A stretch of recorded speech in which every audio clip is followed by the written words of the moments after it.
যখনই আমাদের জীবনে আমাদের সম্পর্কে কোনো সমস্যা কোনো বিপদ আসে তখন বেশিরভাগ মানুষ সেই বিষয় নিয়ে দুঃখী হয়ে পড়েন। আর কিছু মানুষ এমনও থাকেন যারা শেষ পর্যন্ত তার সমাধান করেন, বিপদকে পরাজিত করেন, সম্পর্কগুলিকে আবার জুড়ে দেন। যদি আপনি সুখের খোঁজ করেন তাহলে আপনি সুখ অবশ্যই পাবেন, প্রসন্নতা অবশ্যই পাবেন। যদি আপনি দুঃখ খোঁজেন তাহলে দুঃখ অবশ্যই পাবেন। এবার আপনি কি খুঁজতে চান সেই চয়ন আপনারই। জীবনে ক্ষমা চাওয়া তাও কিছুটা সহজ, ক্ষমা করতে পারা অত্যন্ত কঠিন। ক্ষমা 2 অক্ষরের এই শব্দ হতে পারে, কিন্তু অত্যন্ত বড় এই শব্দ, অত্যন্ত গুরুত্বপূর্ণ এই শব্দ। কখনো কখনো অন্য কাউকে ক্ষমা করে দেওয়া তাও কিছুটা সহজ কাজ, কিন্তু নিজেকে ক্ষমা করতে পারা অত্যন্ত কঠিন হয়ে দাঁড়ায়। অতীতে যদি আমাদের এমন কোনো ভুল হয় যে কারণে আমরা নিজেকে ক্ষমা করতে পারি না, অনেক সময় এমন কিছু ভুল করে বসি যে বিষয় শুধু আমরাই জানি, কিন্তু আমরা নিজেকে ক্ষমাই করতে পারি না। আর আমাদের বিকাশ সেখানে স্তব্ধ হয়ে যায়। কারণ যদি আপনি ক্ষমা করতে না শেখেন, নিজেকে ক্ষমা যদি না করতে পারেন, তাহলে তা আপনার জীবনের সবথেকে বড় বাধা হয়ে দাঁড়াবে। সেই জন্য জীবনে অবশ্যই শিখুন যে কিভাবে নিজেকে ক্ষমা করতে হয়, আর শিখুন যে আগের করা ভুল আবার কি করে না করা যেতে পারে। এই মন হালকা হবে আর প্রসন্ন হয়ে বলবে, রাধা রাধা। ভক্তি আর শক্তি, এই দুইয়ের মধ্যে সম্পর্ক অত্যন্ত সরল। মানুষ ভক্তি করেন যাতে তিনি শক্তি লাভ করতে পারেন, আর শক্তি লাভ করার পরে ভক্তি ভাব ভুলে যান, আর শক্তির প্রতি আসক্তিতে মত্ত হয়ে যান, আর সেখান থেকেই তার বিনাশ শুরু হয়। কেন? কারণ ভক্তির দ্বারা প্রাপ্ত শক্তি অন্য কারোর হিতের জন্য ব্যবহার করতে হয়, অন্য কারোর মঙ্গল করার জন্য ব্যবহার করতে হয়, কারোর বিনাশের জন্য নয়। এবার যদি আমি আপনাদের একটা উদাহরণ দিয়ে বোঝাই, তাহলে কোদাল দিয়ে আমরা মাটি কোপাতে পারি, একটা গর্ত খুঁড়তে পারি যাতে একটা নতুন বৃক্ষ জন্ম নিতে পারে, একটা বৃক্ষ যা অন্য জীবকে ফল প্রদান করবে, যাত্রীদের ছায়া প্রদান করবে। কিন্তু এই কোদালের ব্যবহার যদি আমরা অন্য কারোর ক্ষতি করার জন্য করি, তাহলে ক্ষতি শুধুমাত্র আমাদেরই হবে। তাই জীবনে যদি আপনি কোনো শক্তি লাভ করেন, হয়তো ভক্তির দ্বারা বা অন্য যেখান থেকেই হোক, তার সদ্ব্যবহার করতে শিখুন, নয়তো এই প্রাপ্ত শক্তি আপনার পতনের কারণ হয়ে দাঁড়াবে। তাহলে আসুন আমার সাথে ভালোবেসে বলুন, রাধা রাধা। আজ আমি আপনাকে একটা ছোট্ট কাহিনী শোনাবো। একবার আমি, রাধা আর দাদা, আমরা 3 জনে মিলে লুকিয়ে একটা উপবনে গেলাম আম পেড়ে খেতে। অনেক পরিশ্রম করে আমরা ওখানে পৌঁছলাম, আর আমরা আশ্চর্যচকিত হয়ে গেলাম এটা দেখে যে এবার তো আম পাকেইনি। এবার দাদা কি করলেন, একটা আম পাড়লেন আর সেটা চাখলেন, আর উনি নিরাশ হয়ে পড়লেন। উনি বললেন যে এটা তো খুবই টক। তারপর রাধা একটা আম পাড়ল আর সেটা চেখে দেখল, আর রাধা উৎসাহিত হয়ে পড়ল। আমি রাধাকে জিজ্ঞেস করলাম, কি হয়েছে, তুমি এত উৎসাহিত কেন? তখন রাধা বলল যে এবার এত বেশি টক আম হয়েছে যে এগুলো দিয়ে আমরা আচার বানাবো। তাহলে দাদা ওখান থেকে বেরিয়ে গেলেন নিরাশ হয়ে এবং খালি হাতে। রাধাও ওখান থেকে বেরিয়ে গেল কিন্তু উৎসাহিত হয়ে, আর অনেকগুলো কাঁচা আম সাথে নিয়ে। এর থেকে আমরা কি শিক্ষা পেতে পারি? যে প্রত্যেকটা স্থানে এমন কিছু রয়েছে যেখান থেকে আমরা কিছু একটা শিক্ষা লাভ করতে পারি, যা আমাদেরকে বিকাশের পথে নিয়ে যেতে পারে। এই শিক্ষা প্রত্যেক স্থানে আছে। সবকিছু আমাদের দৃষ্টিভঙ্গির উপর নির্ভর করছে। যখনই আমাদের জীবনে আমাদের সম্পর্কে কোনো সমস্যা কোনো বিপদ আসে, তখন বেশিরভাগ মানুষ সেই বিষয় নিয়ে দুঃখী হয়ে পড়েন। আর কিছু মানুষ এমনও থাকেন যারা শেষ পর্যন্ত তার সমাধান করেন, বিপদকে পরাজিত করেন, সম্পর্কগুলিকে আবার জুড়ে দেন। যদি আপনি সুখের খোঁজ করেন তাহলে আপনি সুখ অবশ্যই পাবেন, প্রসন্নতা অবশ্যই পাবেন। যদি আপনি দুঃখ খোঁজেন তাহলে দুঃখ অবশ্যই পাবেন। এবার আপনি কি খুঁজতে চান সেই চয়ন আপনারই। আসুন আর আমার সাথে ভালোবেসে বলুন, রাধা রাধা। মুঠো হাতের শক্তি বেশি, মুঠো খুললেই তা দুর্বল। তা এমন কি থাকা উচিত এই বন্ধ মুঠোয় যা লাখের সমান? মানসিকতা এবং স্বপ্ন। মানুষ জন্মগ্রহণ করে, তার মানসিকতা সময়ের সাথে উন্নত হয়, মানসিকতা অনুযায়ী সে স্বপ্ন দেখে, আর সেই স্বপ্ন সার্থক করতে সে পরিশ্রম করতে থাকে। কিন্তু খুব গুরুত্বপূর্ণ একটা কথা আছে যা আপনার মনে রাখা উচিত। আপনার এই মানসিকতা, আপনার এই স্বপ্ন, তা যেন আপনার নিয়ন্ত্রণে থাকে। আপনার বন্ধ মুঠোয় যেন এর লাগাম থাকে, আপনি যেন এর প্রভু হন। যদি তা হয় তবেই আপনি লাভবান হবেন। যদি এরা আপনাকে নিয়ন্ত্রণ করতে থাকে, যদি আপনার মুঠো খুলে যায়, না পথ আপনার নিয়ন্ত্রণে থাকবে, না মানসিকতা থাকবে, না স্বপ্ন নিয়ন্ত্রণে থাকবে। আর যদি তাই হয় তাহলে আপনি আপনার ভবিষ্যৎ নষ্ট করে ফেলবেন। তাই নিয়ন্ত্রণ করতে শিখুন নিজের বিচার বুদ্ধি, নিজের মানসিকতা, নিজের স্বপ্নকে। নিজের এই স্বপ্ন পূরণ করুন আর আমার সাথে ভালোবেসে বলুন, রাধা রাধা। যত শক্তিশালী এই মন, তত শক্তিশালী এই শরীরও। এই যে আমাদের শরীর, এটা আসলে কি? এ হলো একটা রথের মতো। আর একটা রথ ততক্ষণ চলতে পারবে না যতক্ষণ না তাকে কোনো সারথি চালাবে। এই মন হলো শরীরের সারথি। এবার ভাবুন, যদি এই সারথি শক্তিহীন হয়, দুর্বল হয়, তাহলে এই রথের কি হবে? এটা উচিত পথে চলতে পারবে না, উচিত গতিতে চলতে পারবে না, মন মতো স্থানে এটা পৌঁছতেও পারবে না। সেই জন্য মনের শক্তি অত্যন্ত প্রয়োজনীয়। এবার মনের শক্তি আমরা কোথা থেকে লাভ করি? দৃঢ়তার শক্তি থেকে। এবার এই শক্তি আমরা কিভাবে বাড়াতে পারি? আমরা প্রতিদিন কিছু নতুন স্থির করি, কিছু ছোট কিছু বড়। আর যেই আমরা নতুন কিছু পূর্ণ করি, আমাদের মনের শক্তি বেড়ে যায়। আর যদি পূর্ণ না করতে পারি, মনের শক্তি কমে যায়। একটা দেওয়ালের মতো ছোট ছোট ছোট ছোট শিলা আমরা একটার পর একটা স্থাপন করে একটা দেওয়াল তৈরি করি। এতগুলো পাথর যখন একত্রিত হয়ে যায়, তখন এমন এক দেওয়াল তৈরি হয় যাকে ভাঙা প্রায় অসম্ভব হয়ে দাঁড়ায়। সেরকমই হয় মন এবং দৃঢ়তা। ছোট ছোট কাজ করে নিজের লক্ষ্য পূর্ণ করুন। এই লক্ষ্য যদি পূর্ণ হয়, তবে মনের শক্তি বাড়বে। কিছুটা এইভাবে যে যত বড়ই বিপদ আসুক না কেন, সেই বিপদ নিজে হার মেনে নেবে, কিন্তু আপনার মন ততটাই শক্তিশালী থাকবে। তাই মনের শক্তি বাড়াতে থাকুন, যাতে আপনি উচিত পথে চলতে পারেন, উচিত গতিতে চলেন আর মনোবাঞ্ছিত স্থানে পৌঁছতে পারেন। তবেই এই মন প্রসন্ন হয়ে বলবে, রাধা রাধা। মানুষ সবসময় চায় যে তার জীবনে যেন কখনো কোনো সমস্যাই না আসে। সে চায় তার জীবন যেন শুধুমাত্র শান্তি এবং সুখের দ্বারা পূর্ণ থাকে। কিন্তু এই চাহিদা অনুচিত কিছু নয়। আমরা সবাই এটাই চাই যে জীবনে সুখ থাক, শান্তি থাক। কিন্তু এই কথা সবসময় মনে রাখবেন, যে সূর্য উদিত হন সংসারকে প্রকাশমান করেন, দুপুরবেলায় সংসারকে রৌদ্র প্রদান করেন, সন্ধেবেলায় তাকেও অস্ত যেতে হয়। এবার আমাদের জীবন চক্র কিছুটা এরকমই। কোনো কিছুই চিরকাল একরকম থাকে না। কখনো এই নদীকে দেখুন, যা বয়ে চলেছে। এই নদী যা বয়ে চলেছে, তার পথেও অনেক বিপদ আসে। বড় বড় পাথরের সম্মুখীন হয়ে তাকেও সামনে এগিয়ে যেতে হয়। একটি পুকুর যা চারদিক থেকে ঘেরা, তার জীবনে কিন্তু কোনো সমস্যা নেই। কিন্তু এই সংসারে পুকুরের পুজো করা হয় না, পুজো করা হয় নদীকে। মনে রাখবেন, সমস্যার ঊর্ধ্বে তিনি উঠতে পারেন যিনি সমাধি লাভ করেছেন, যিনি এই সংসারেই নেই। যিনি এই সংসারে আছেন এবং জীবিত আছেন, তার জীবনের সমস্যা হলো শ্বাসবায়ুর মতোই গুরুত্বপূর্ণ। আসুন আমার সাথে ভালোবেসে বলুন, রাধা রাধা। ধন, সম্পদ, ঐশ্বর্য, মানুষ হয় নিজের সৌভাগ্যের দ্বারা এগুলো লাভ করে থাকেন বা কর্মের দ্বারা। সৌভাগ্য আসলে কি? গ্রহের দশা যা প্রত্যেক মুহূর্তে বদলাতে থাকে। কর্মের মাধ্যমে যখন আপনি ধন অর্জন করেন, তখন সেই ধন আপনার আগামী প্রজন্ম লাভ করে। সেটা হয় সে ভোগ করে বা তার জন্য তার ভোগান্তি হয়। আর এটা নির্ভর করছে আপনার কর্মের ওপরে।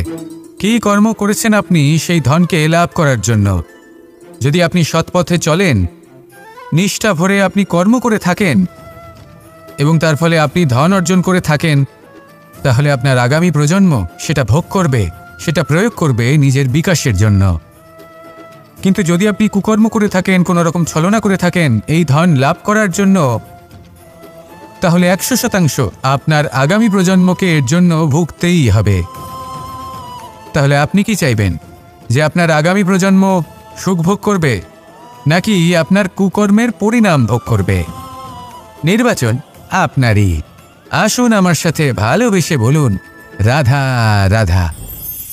এই সংসারে যখনই কোনো সমস্যা আসে তখন আমরা আমাদের সবথেকে বড় সম্বলের কাছে আশ্রয় খুঁজি, তা হলো আমাদের বিশ্বাস। এবার প্রশ্ন হলো এটাই যে এই বিশ্বাস কার উপর করা যেতে পারে? পরিবারের ওপর, বন্ধুর ওপর, নাকি তাদের ওপর বিশ্বাস করা উচিত যাদেরকে আমরা কখনো সঙ্গ দিয়েছি? দেখুন, এই সংসারে বিপদের সম্মুখীন হলে কে আপনাকে সাহায্য করবে সেটা নির্বাচন করা আপনার হাতে নেই। সেটা সেই সকল ব্যক্তির উপর নির্ভরশীল যে তারা আপনাকে সাহায্য করবে নাকি করবে না। অর্থাৎ যখনই কোনো বিপদ আসে সর্বপ্রথম তার সম্মুখীন আমাদের নিজেকেই হতে হয়, আর তার জন্য প্রস্তুত থাকা প্রয়োজনীয়। সেই শক্তি, সেই সাহস অর্জন করা প্রয়োজনীয়। দেখুন, যখনই অন্ধকার আসে তখন সবার আগে কি আপনাকে ত্যাগ করে চলে যায়? আপনার নিজেরই ছায়া। এই অন্ধকারের সম্মুখীন হতে হয় অন্তরের প্রদীপের দ্বারা, অন্তরের আত্মা দ্বারা। তবেই আপনি অন্ধকারের ওপর জয়লাভ করতে পারবেন। সেই জন্য যে বিপদই আসুক না কেন নিজেকে তার জন্য প্রস্তুত রাখা উচিত। সেই সাহস নিয়ে আসুন। এমন কোনো বিপদ নেই যা আপনাকে ভেঙে দিতে পারে। আসুন আমার সাথে ভালোবেসে বলুন রাধা রাধা। লোভ আপনার অন্তরের আরও একটা শত্রু। দেখতে গেলে এটা একটা শব্দ, একটা সংস্কৃত শব্দ। লব ধাতু থেকে উৎপন্ন হয়েছে। এর অর্থ কিছু লাভ করা। কিছু লাভ করা অনুচিত নয়, আরও কিছু লাভ করাও অনুচিত নয়, কিন্তু সব থেকে বেশি আমি লাভ করব, আমি আরও চাই, আরও বেশি চাই, আরও বেশি পেতে চাই, এটাই হলো লোভ। আর এই লোভ যখন গ্রাস করে তখন আপনি যা পেতে চান, সে ধনই হোক বা মানই হোক, তা অর্জন করার জন্য মানুষ যে কোনো স্তরে পৌঁছে যেতে পারে। যদি মানুষ ধন অর্জন করতে চান তাহলে তার জন্য তারা অধর্মের পথেও চলতে পারেন। যদি সম্মান অর্জন করতে চান তাহলে অন্য মানুষকে ছোটও করতে পারেন। শেষ পর্যন্ত আপনার এটা মনে হতে পারে যে যদি একটু অল্পই প্রাপ্ত করতাম, কিন্তু ভালোবেসে প্রাপ্ত করতাম, এই জীবন আরও অনেক বেশি সুখী হতো। লোভ আপনার জীবনে, আপনার মনে কখন যে প্রবেশ করবে সেটা আপনি জানতেও পারবেন না। তাই এটা চিনতে শিখুন আর তৎক্ষণাৎ জীবন থেকে বাইরে ফেলে দিন। যা কিছু লাভ করতে চান তা ভালোবেসে লাভ করুন, আর সেই ভালোবাসার সাথেই বলুন রাধা রাধা রাধা রাধা। আপনারা হয়তো ভাবছেন কি আশ্চর্য ব্যাপার, প্রত্যেকবার আমি কথা শেষ হওয়ার পরে রাধা রাধা বলি। এইবার আমি আগেই বলে দিলাম। কারণটা কি? কারণ হলো অত্যন্ত বিশেষ। প্রত্যেকবার কথা সমাপ্ত হবার পরে আপনাদের সবার মধ্যে ভালোবাসা বিতরণ করতে চাই, তাই রাধা রাধা বলি। কিন্তু এইবার এই নতুন এবং বিশেষ সূত্রপাতে প্রথমে প্রেম বিতরণ করা অত্যন্ত আবশ্যক। এবার একটা বিষয় আছে যা জানেন হয়তো সকলেই, কিন্তু বুঝতে খুব কম জন পারেন। এই প্রেম, এই আনন্দ, এই সকল কিছুর সূত্রপাত হয় নিঃস্বার্থ আবেগের দ্বারা। ঠিক যেমন একজন মাতাকেই দেখে নিন। যখনই একজন মাতা সন্তানকে জন্ম দেন তখন এই সংসার ভুলে যায় যে তার জন্য এটা একটা নতুন জন্ম। কারণ একজন নারী তখন একজন মাতৃরূপে নতুনভাবে জন্ম নেন। একজন নারী স্ত্রী ও গৃহবধূ রূপে কিছু অধিকার লাভ করে থাকেন, কিন্তু তিনি যখন মা হয়ে যান তখন তিনি শুধুই দান করতে শেখেন। নিজের সন্তানের জন্য কত কিছুই না করেন, তাকে বাৎসল্যের সাগরে ভাসিয়ে নিয়ে যায়। এই সংসারে রাজকুমার জন্ম নিতেই পারেন, তাকে রাম এবং লক্ষ্মণ কিন্তু মায়েরাই বানিয়ে তোলেন। একজন গোয়ালা জন্ম নেয়, তাকে দ্বারকাধীশ একজন মাই বানিয়ে তোলেন। পিতা হলেন সেই পর্বত যার একটা অংশ হলো তার সন্তান, কিন্তু মা হলেন সেই শিল্পী যিনি একটা পাথরকে খোদাই করে এমন এক মূর্তি গড়ে তোলেন যাকে সকলে পূজনীয় মনে করেন। তাহলে স্মরণ করুন সেই সকল মুহূর্ত যেগুলি আপনি নিজের মাতার সাথে অতিবাহিত করেছেন। অনুভব করতে পারবেন যে কিভাবে এক মুহূর্তেই এই মন প্রফুল্ল হয়ে ওঠে। এবারের কারণ কি? এর কারণ হলো এই জীবনের আসল দ্বারই হলো মমতা।